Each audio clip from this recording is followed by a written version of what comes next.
বিসমিল্লাহির রহমানির রহিম। অন্যরকম বিদ্যাপীঠের পক্ষ থেকে সকলকে শুভেচ্ছা ও স্বাগতম জানিয়ে এই ভিডিওতে আমরা শুরু করতে যাচ্ছি ইংরেজি সেকেন্ড পেপারের অত্যন্ত গুরুত্বপূর্ণ একটি বিষয় নিয়ে, সেটা হলো ট্যাগ কোশ্চেন।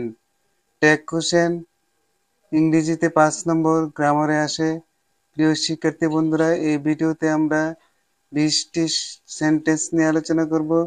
এই 20টি সেন্টেন্সের মধ্যে আমরা এমনভাবে আলোচনা করব যাতে প্রিয় শিক্ষার্থী বন্ধুরা 2025 সালে এসএসসি পরীক্ষার্থী যারা রয়েছে তাদের অন্য কোনো ভিডিও না দেখতে হয়।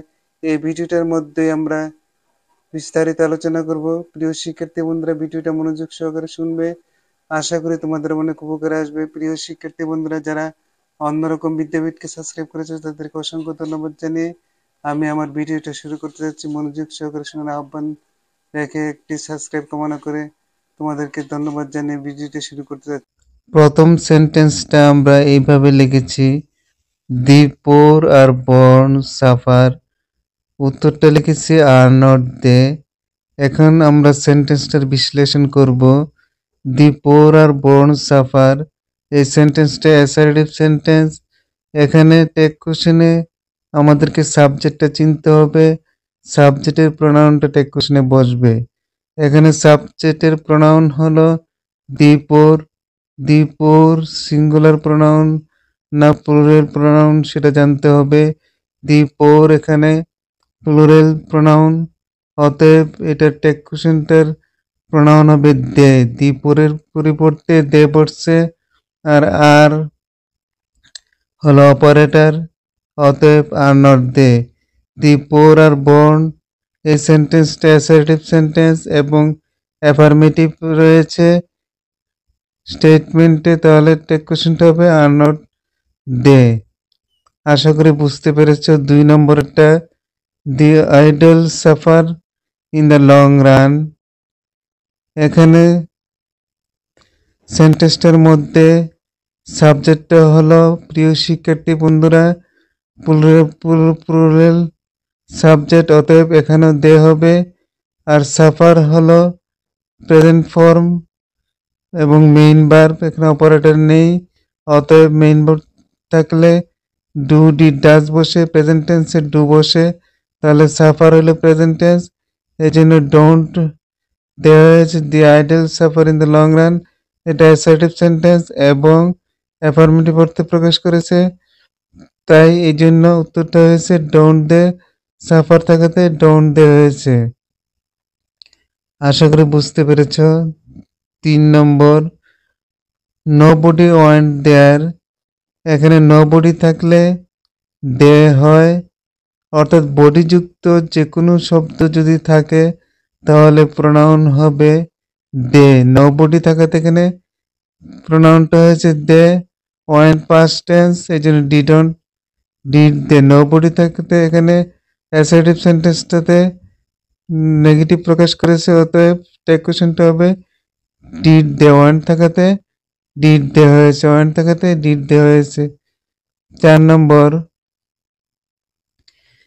Everybody wish to be happy.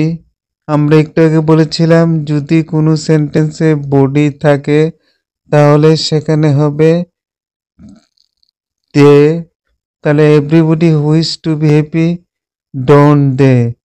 এখানে এভরিবডি থার্ড পারসন হলেও যেহেতু দের সাথে ডাজ বসে না, হুইচেস এখানে থার্ড পারসনের ভার্ব এজ আছে, তারপরেও এখানে উত্তরটা হবে ডোন্ট দে, অর্থাৎ ডোর সাথে দে বসে, ডাজের সাথে দে বসে না, অতএব ডোন্ট দে হলো উত্তরটা। No one is free from mistake. No one is free from mistake are they. No one এর প্রোনাউন হলো দে, ইজের অপারেটর হলো আর। আমরা জানি দের সাথে ইজ বসে না, অতএব নো ওয়ান এখানে দে প্রোনাউন হবে, ইজের পরিবর্তে আর বসবে, অর্থাৎ আর দে। যেহেতু no one is free from mistake negative আছে, টেক কোশ্চেনটা হবে আর দে। আশা করি বিষয়টা বুঝতে পেরেছ। 6 নম্বর, I need a pen. Need operator, আবার এখানে মেইন ভার্ব হিসেবে বসেছে আই নিড এ পেন। এখানে মেইন ভার্ব, যেহেতু এখানে অক্সিলারি ভার্ব নেই সেহেতু এখানে নিডটা বসেছে তোমার মডেল ভার্ব হিসেবে এবং অপারেটর হিসেবে, আবার মেইন ভার্ব হিসেবে। যে মেইন ভার্ব হিসেবে বুঝবো কিভাবে? যদি নিডের পরে নাউন থাকে, তাহলে এ নিড এ পেন, এখানে পেন হলো নাউন, নিডের পরে নাউন থাকাতে এখানে ডোন্ট আই হয়েছে। তারপরে 7 নম্বরটা লক্ষ্য করুন, you need not go there, need you. এখানে নিডটা অপারেটর হিসেবে ব্যবহৃত হয়েছে, গো ভার্ব থাকাতে নিডটা অপারেটর হয়েছে, এই জন্য এখানে নিড ইউ। আর আই নিড এ পেন, এখানে ভার্বটা হলো মেইন ভার্ব হিসেবে ব্যবহৃত হয়েছে, এই জন্য এখানে ডোন্ট আই হয়েছে। প্রিয় শিক্ষার্থী বন্ধুরা, অন্যরকম বিদ্যাপীঠকে যারা সাবস্ক্রাইব করেছেন তাদেরকে অসংখ্য ধন্যবাদ। যারা নতুন ভিডিওটা দেখছেন সাবস্ক্রাইব করার জন্য আহ্বান থাকলো এবং ভিডিওটা সম্পূর্ণ দেখার জন্য আহ্বান থাকলো। ভিডিওটা একটু বড় হবে, আমরা চালিয়ে যাব, দেখে যাব, আমরা মনোযোগ সহকারে শুনবো। আমি এখানে কি বলেছি? I need a pen, I need a pen. এই নিড শব্দটা এখানে মডেল ভার্ব, আবার এখানে মেইন ভার্ব হিসেবে ব্যবহৃত হয়েছে, অতএব মেইন ভার্ব হিসেবে ব্যবহৃত হয়েছে এবং প্রেজেন্ট টেন্স, এর জন্য অপারেটর এখানে নেই। ডোন্ট হয়েছে নিড থাকার কারণে, আই হয়েছে আই থাকার কারণে। ইউ নিড নট গো দেয়ার, এই সেন্টেন্সটাতে আমরা বলেছি যে নিড অপারেটর রয়েছে, গো মেইন ভার্ব রয়েছে, তো নিড ইউ হয়েছে। 8 নম্বর, telling lie is a great sin, is not it. কোনো সেন্টেন্স যদি ভার্বের সাথে আইএনজি দ্বারা যুক্ত হয়ে শুরু হয় তাহলে ওখানে সবসময় ইট বসবে। তাহলে টেলিং লাই, এখানে সাবজেক্ট ইজ অপারেটর, অতএব ইজ নট ইট হয়েছে। আশা করি বিষয়টা বুঝতে পেরেছেন।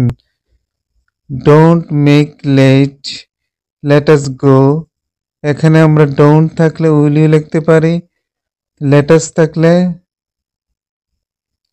শ্যাল ইউ লিখতে পারি। প্রিয় শিক্ষার্থী বন্ধুরা, তোমরা অবশ্যই খেয়াল রাখবে, যদি কোনো সেন্টেন্সে ইম্পারেটিভ সেন্টেন্সে ডোন্ট দ্বারা শুরু হয় তাহলে সেটা হবে উইল ইউ, লেটস দ্বারা শুরু হলে গো হবে। আমরা পরবর্তী সেন্টেন্সগুলিতে এই নিয়মটা সম্পর্কে আলোচনা করব। এখন আমরা কি বললাম? Don't make a late, let us. এখানে দুইটা সেন্টেন্সই পূর্ণাঙ্গ সেন্টেন্স, আমরা উইল ইউ অথবা শ্যাল উই লিখতে পারি। আমরা জানি একাধিক সেন্টেন্স যদি থাকে, যদি সেন্টেন্সটার মধ্যে পূর্ণাঙ্গ সাবজেক্ট ভার্ব থাকে তাহলে সেখানে সেটা কি টেক কোয়েশ্চেন করতে হবে।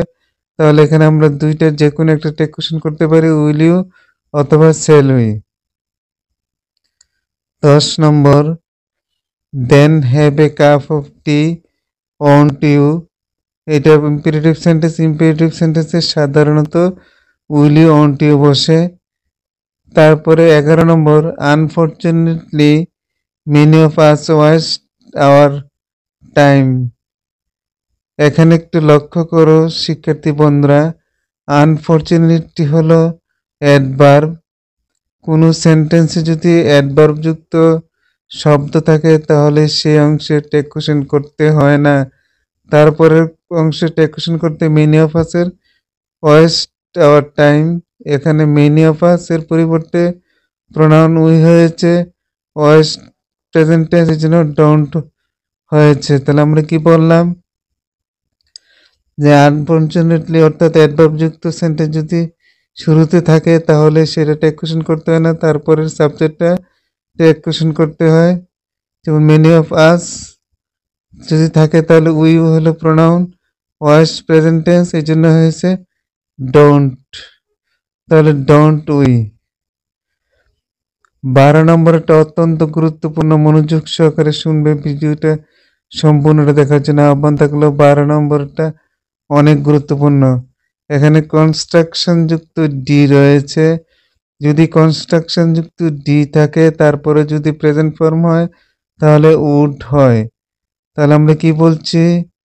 কনস্ট্রাকশন যুক্ত তো ডি যদি থাকে, তারপরে বার ওয়ান থাকলে তারপরে সেটা উড বা উডন্ট হয়, তাহলে I do the work, would not I হয়েছে, অর্থাৎ কনস্ট্রাকশনের পরে ডু রয়েছে, do the work present form রয়েছে, এই জন্য এখানে would not it, would not I হয়েছে। 13 নম্বরটা হলো I done the work, had not I. তাহলে এখানে আমরা কি বলছি যে আয়ের পরে যে ডি থাকে তাহলে ভার্ব থ্রি যদি থাকে তাহলে হ্যাড বা হ্যাড নট, তাহলে আই ডান দ্য ওয়ার্ক, তাহলে এখানে হ্যাড নট আই হয়েছে, কারণ আইয়ের পরে আই কনস্ট্রাকশনের পরে ডান রয়েছে, অর্থাৎ ভার্বের পাস্ট পার্টিসিপল রয়েছে, এই জন্য হ্যাড হয়েছে। তাহলে আমরা কি বুঝলাম যে প্রেজেন্ট ফর্ম থাকলে উড, পাস্ট পার্টিসিপল ফর্ম থাকলে সব সময়ের জন্য হ্যাড বা হ্যাড নট হয়। 14 নম্বরটা লক্ষ্য করো, let them finish the work will you. তোমরা নিশ্চয়ই জানো যে লেটের পরে যদি সিঙ্গুলার অবজেক্ট থাকে তাহলে এখানে উইল ইউ হয়, তাহলে লেট দেম সিঙ্গুলার অবজেক্ট, এই জন্য উইল ইউ হয়েছে। ঠিক অনুরূপভাবে let me do what ever I like it, like, তাহলে এখানেও কি সিঙ্গুলার অবজেক্ট রয়েছে, সিঙ্গুলার অবজেক্ট রয়েছে, অতএব এখানেও উইল হয়েছে। তাহলে রুলটা হলো লেটের পরে সিঙ্গুলার অবজেক্ট যদি থাকে তাহলে টেক কোশ্চেন উইল ইউ হয়, লেট মি ডু ইট এটাও উইল ইউ হবে। তারপরে 16 নম্বরটা অত্যন্ত গুরুত্বপূর্ণ, late us go out for a walk shall we. এখানে লেটের পরে যদি সিঙ্গুলার প্লুরাল অবজেক্ট থাকে তাহলে সেখানে হবে প্রিয় শিক্ষার্থী বন্ধুরা শ্যাল উই, এটা সবসময়ের জন্য।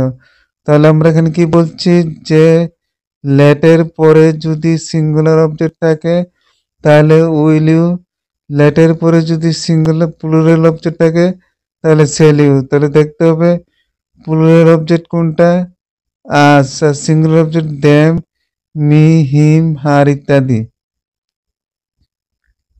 আশা করি বিষয়টা বুঝতে পেরেছো।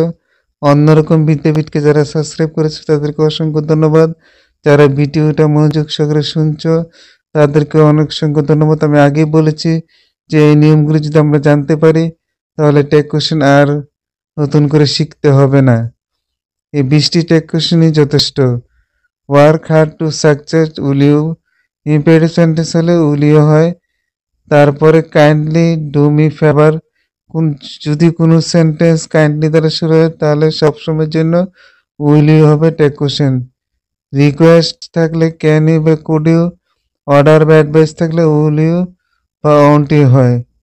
আমরা একটু আগে বলেছিলাম যে don't make a noise will you, অর্থাৎ ডোন্ট যুক্ত সেন্টেন্স দ্বারা শুরু হলে সেখানে কি হবে, সেখানে হবে will you. Don't not, do not দ্বারা যদি সেন্টেন্স শুরু হয় তাহলে সবসময়ের জন্য উইল ইউ। 20 নম্বর, something will happen soon won't ইট। প্রিয় শিক্ষার্থী বন্ধুরা তোমরা লক্ষ্য করবে কোনো শব্দের সাবজেক্ট যদি, কোনো সেন্টেন্সের সাবজেক্ট যদি তোমার সামথিং, এনিথিং, এভরিথিং থাকে তাহলে সেটা প্রোনাউন হবে ইট। তাহলে এখানে সামথিং আছে এই জন্য প্রোনাউন হয়েছে ইট, আর উইলের পরিবর্তে won't. Something will happen soon won't it. আশা করি বিষয়টা বুঝতে পেরেছ। প্রিয় শিক্ষার্থী বন্ধুরা অন্যরকম বিদ্যাপীঠকে যারা সাবস্ক্রাইব করেছে তাদেরকে অসংখ্য ধন্যবাদ জানিয়ে আজকের মতো এখানে ভিডিওটা সমাপ্ত ঘোষণা করলাম। আসসালামু আলাইকুম।